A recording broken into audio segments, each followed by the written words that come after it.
26 अक्टूबर शनिवार का दिन था। पुलिस अचानक रात में पहुंचती है डीएम आवास कानपुर के। राकेश कुमार सिंह कानपुर के डीएम हैं। उनके आवास पर रात में अचानक पुलिस पहुंचती है और आवास को सील कर देती है। आसपास के सारे पड़ोसी और अगल बगल के अधिकारी चौंक जाते हैं कि आखिर डीएम के आवास की घेराबंदी क्यों की जा रही है। बाद में पता चलता है कि डीएम के आवास परिसर जो परिसर है वहाँ से एक पुलिस खुदाई करके एक कंकाल निकालती है और कंकाल की जब शिनाख्त की जाती है तो पता चलता है कि एकता गुप्ता का कंकाल है।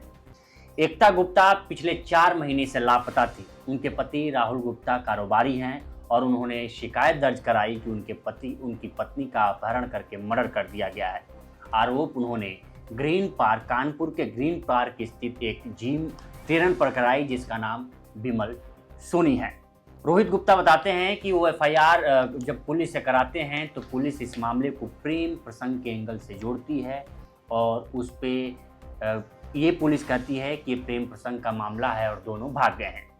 मामला होता है 24 जून 2024। हर रोज की तरह एकता गुप्ता जिम के लिए एक्सरसाइज के लिए जिम ग्रीन पार्क के जिम में जाती हैं और उनको एक्सरसाइज कराने के लिए तैयार रहता है बिमल सोनी। इस बीच जब 24 जून को जाती हैं तो एक बाइक जब वो शाम तक घर नहीं पहुंचती हैं तो उनके पति राहुल गुप्ता को शक होता है और वो लापता होने की खबर दर्ज कराते हैं, एफआईआर दर्ज कराते हैं, थाने में रिपोर्ट दर्ज कराते हैं और बताते हैं कि उनकी पत्नी का अपहरण कर लिया गया है और आरोप लगाते हैं बिमल सोनी की। जब पुलिस बिमल सोनी तक पहुंचने की कोशिश करती है तो बिमल सोनी का फ़ोन स्विच ऑफ बता रहा होता है और किसी भी प्रकार से संपर्क नहीं हो पाता है। ऐसा ही हाल एकता गुप्ता के साथ भी होता है। उनका भी फ़ोन स्विच ऑफ रहता है और उनसे भी कोई संपर्क नहीं हो पाता है। थोड़ी बहुत शिनाख्त करने के बाद पुलिस को यह पता चलता है कि ये प्रेम प्रसंग का मामला है। उन दोनों के बीच नज़दीकी थी और वो दोनों भाग गए हैं।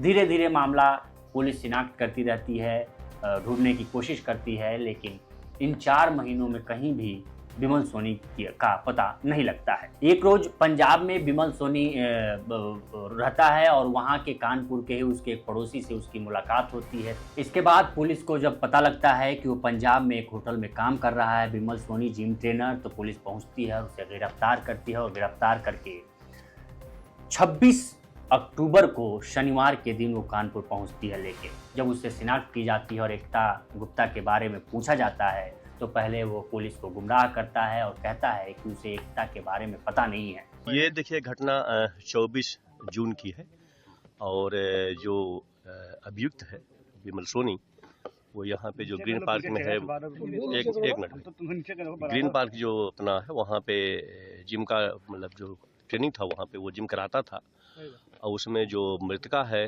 वो वहाँ पे भी आती थी। और इसका जैसा कहना है कि जब इसका तिलक हुआ है तो उसको लेकर के उसकी नाराज़गी थी कि तुमने तिलक कर लिया और इसको लेकर के इनमें आपस में कुछ वाद विवाद हुआ था। क्या महिला उससे शादी करना चाहती थी? अब शादी की बात तो नहीं है, लेकिन ये बात ज़रूर है कि जब 20 दिन के बाद जब वो ट्रेनिंग पे आई, उसी दिन आई थी, उसके पहले 20 दिन तक ट्रेनिंग पे नहीं आई थी। तो जब आई तो ये उसने बात करने के लिए कहा, गाड़ी में गए बैठ के, उसी दौरान इनमें हार्ट अटैक हुई और हार्ट अटैक होने के बाद जैसा कि इसने बताया कि वो हमने उसको मार दिया और मार करके ला करके यहाँ पे उसको तो यहाँ कैसे आ गया सर? यहाँ कैसे ले गया? यहाँ पे ये नहीं बेसिकली ये कंपाउंड वहाँ पे साहब ने देखा कि तमाम ऑफिसर के यहाँ पे आवास बने हुए हैं और ये जहाँ पे हम लोग हैं ये मेन रोड पे है। यहाँ पे वो कहता है पुलिस से कि जब मुझे पता चला कि एकता गायब है तो मुझे लगा कि ये मुझ पर शक जताया जाएगा, इसलिए मैं यहाँ से भाग गया।